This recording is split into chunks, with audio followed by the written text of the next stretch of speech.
Welcome to this video. नमस्कार आप सभी को। तो इस वीडियो के अंदर हम बात करने वाले साइज रिडक्शन के बारे में। तो हमने यहाँ पर फार्मास्यूटिक्स की सीरीज स्टार्ट कर दी है। विद इन 15 डेज यहाँ पर हम सारा सिलेबस यहाँ पर कवर करने वाले हैं। उसी के साथ आपको वीडियो में नोट्स भी मिल जाएंगे फ्रेंड्स। डेफिनेटली वो जो नोट्स होंगे आपको बहुत ही ज़्यादा हेल्पफुल होने वाले हो।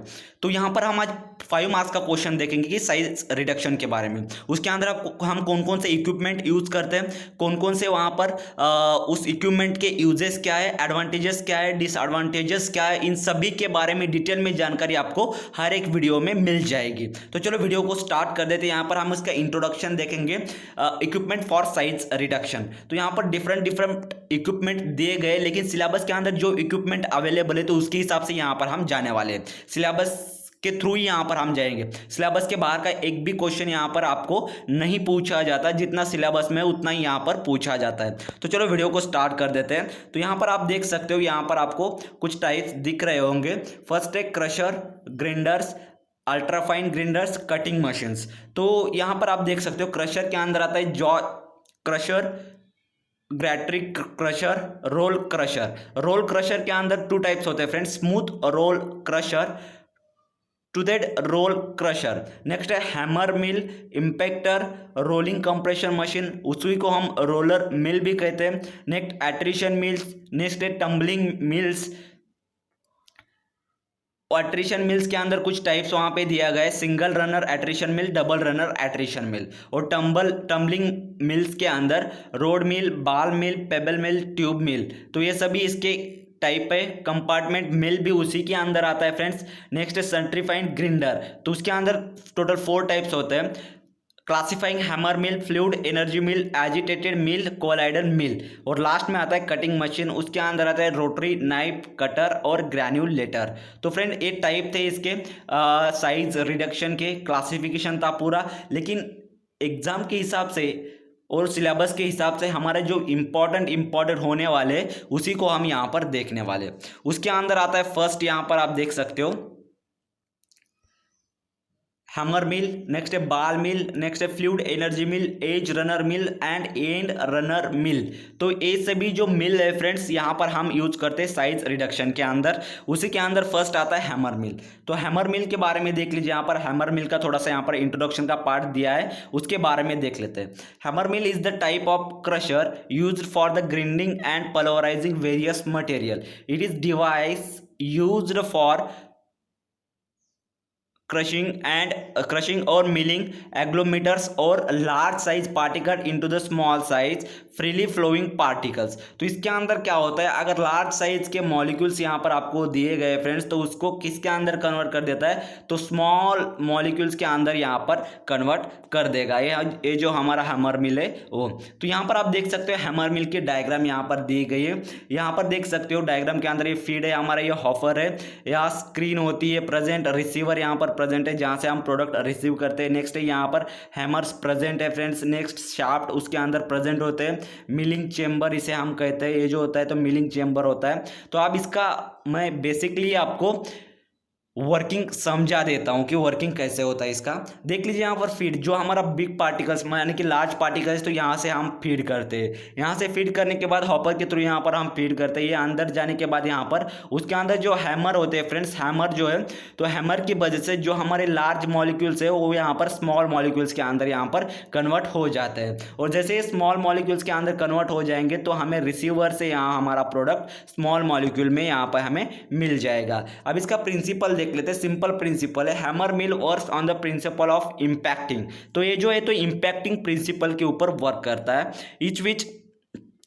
in which a spreadly moving object is made to heat a stationary substance। जो मूविंग ऑब्जेक्ट होता है फ्रेंड्स, तो वो जो स्टेशनरी सब्सटेंस होता है तो उसके ऊपर हिट करता है। यानी कि जो हमारा हैमर है, तो हैमर तो आपको पता ही होगा इस टाइप का हैमर होता है फ्रेंड्स। तो ये जो हैमर है तो अगर इस प्रोडक्ट के ऊपर हिट होगा तो यहाँ पर ये जो प्रोडक्ट लार्ज मॉलिक्यूल का है तो स्मॉल मॉलिक्यूल्स के अंदर कन्वर्ट हो जाएगा।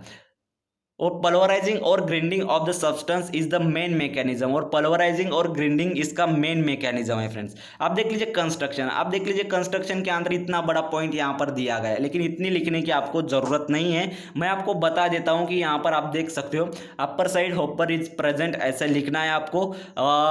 One receiver is present here to receive the final product. और यहाँ पर hammer is available and beside the hammer there is a shaft is present and milling chamber is available।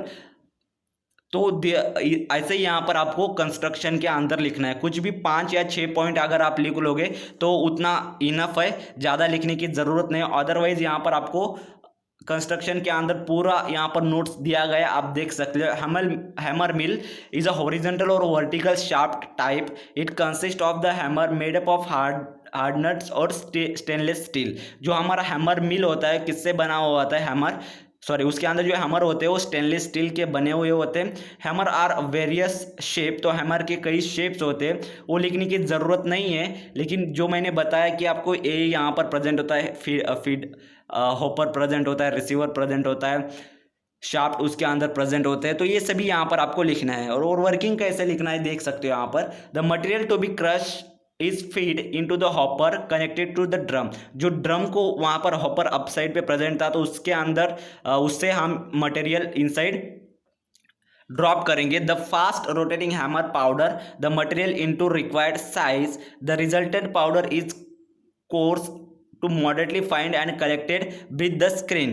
hammer mill operates continuously because the hammer are not fixed। तो उसके अंदर क्या होता है, जब हम मटेरियल इसके अंदर फीड करेंगे फ्रेंड्स, मैंने बता दिया कि आपको ये जो हैमर होता है, तो हैमर मटेरियल के ऊपर वहाँ पर हिट होगा। मटेरियल के ऊपर हिट होने के बाद जो बिग पार्टिकल है तो उसके अंदर स्मॉल पार्टिकल के अंदर वो कन्वर्ट हो जाएगा। तो इसका बस यही फंक्शन है, यही आपको लिखना है फ्रेंड्स।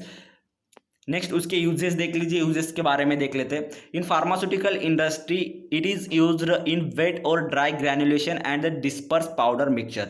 तो हम फार्मास्यूटिकल इंडस्ट्री के अंदर ड्राई ग्रैनुलेशन के लिए इसका यूज करते हैं और डिस्पर्स पाउडर मिक्सचर के लिए भी हम इसका यूज करते हैं। Second, it is used to grind pharmaceutical raw material, herbal medicine and sugar. Third देख लीजिए, it is used to make powder of barks, leaves and roots having the medicinal properties. Last 4 number का use, it is used for the milling active pharmaceutical ingredients excipients.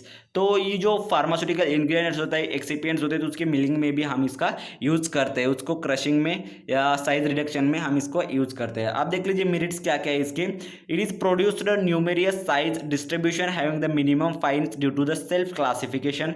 तो ये जो size distribution मतलब minimum size यहाँ पर ही distribute करता है, minimum size reduce करता है। Next second, it reduction ratio and capacity is high for primary, secondary and tertiary grinding. तो इसकी जो कैपेसिटी, रिडक्शन कैपेसिटी सबसे ज़्यादा है।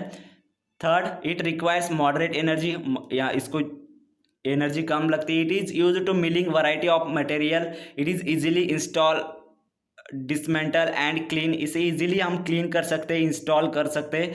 स्मॉल स्पेस ही लगता है इंस्टॉलेशन के, ज़्यादा की ज़रूरत नहीं। कंटिन्यूसली हम इसे ऑपरेट कर सकते हैं। मेंटेनेंस कॉस्ट भी ज़्यादा नहीं होता, लो मेंटेनेंस कॉस्ट होता है। आप देख लीजिए इसके डीमेरिट्स क्या क्या है। It can not be use for the fine grinding of hard and abrasive material due to the excessive wear. जैसे देख लीजिए यहाँ पर हार्ड मटेरियल होता है तो हम उसके लिए इसका यूज नहीं कर सकते। Second, it can not be use for the low melting sticky और plastic like material due to heat generation. तो वहाँ पर हम जो मेल्टिंग और स्टिकी सब्सटेंस होते हैं तो उसके लिए हम इसका यूज़ नहीं कर सकते, क्योंकि वो ज़्यादा हीट होता है। हीट होने के बाद जो हमारा मटेरियल है तो इस ड्रम को यहाँ पर स्टिक हो जाएगा। स्टिक होने के बाद हैमर उसके ऊपर हिट नहीं कर पाएगा, इसलिए हम उसको यहाँ पर यूज़ नहीं कर पाते।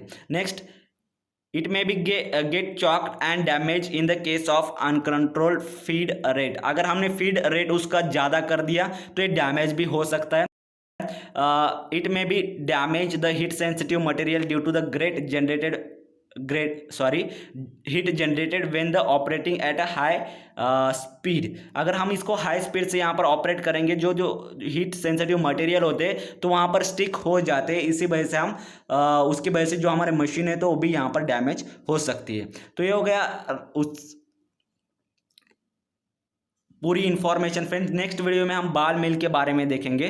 अगर इसके अंदर कुछ डाउट या प्रॉब्लम तो हमें कमेंट सेक्शन में जरूर बताना फ्रेंड्स। हैमर मिल बहुत ही सिंपल है, इसका स्ट्रक्चर भी यहाँ पर आप देख सकते हो, सिंपल स्ट्रक्चर है। इसके ऊपर भी आप लिख सकते हो फ्रेंड्स। देख लीजिए यहाँ पर मेरे पास हैमर मिल है जो फार्मास्यूटिक्स के अंदर आता है। अब इसके ऊपर आप इसका कंस्ट्रक्शन एंड वर्किंग कैसे लिखोगे तो मैं आपको बताता हूँ।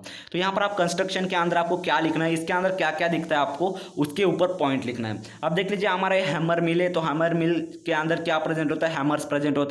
ये जो होते हैं स्टेनलेस स्टील के बने हुए होते हैं। यहाँ पर अपर साइड हॉपर प्रेजेंट होते हैं जहाँ से हम हमारा प्रोडक्ट यहाँ पर फीड करते हैं। नेक्स्ट यहाँ पर रिसीवर प्रेजेंट है, रिसीवर से हम फाइनल मटेरियल यहाँ पर कलेक्ट करते हैं। उसके अंदर शाफ्ट्स प्रेजेंट होते हैं, स्क्रीन भी यहाँ पर प्रेजेंट होते हैं जो कि मटेरियल कलेक्ट करने के लिए हम वहाँ पर लगाते हैं। तो ये सभी इसके कंस्ट्रक्शन में लिखना है। आप देख लीजिए वर्किंग में क्या लिखोगे आप, वर्किंग में भी सिंपल आता है। वर्किंग में सिंपल लिखना है आपको कि वर्किंग कैसे होता है। देख लीजिए यहाँ पर सिंपल वर्किंग है। यहाँ पर हॉपर से हम क्या करेंगे, material feed into the hopper and then the material goes in the drum and there the hammer is rotating a hammer hit on the material. After that the big particles converted into the small particles after hitting the material, after hitting hammer to material, and then small particles collected in the receiver through the screen. तो इतना भी आप लिखोगे तो definitely आपको वहाँ पर अच्छे मार्क्स मिल जाएंगे सीरियसली। तो फ्रेंड मिलते हैं नेक्स्ट वीडियो में। इस वीडियो के अंदर इतना ही। Thank you so much.